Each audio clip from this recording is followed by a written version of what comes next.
บ่พอบายอันนั้นหันนอก็คือ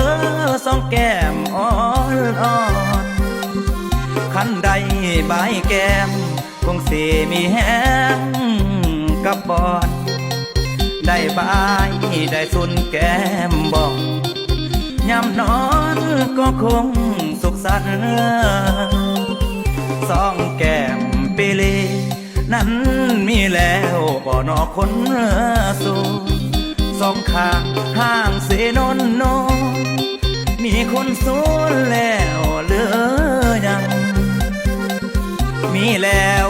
บ่ลาผู้ที่มาไม่ปองน้องนา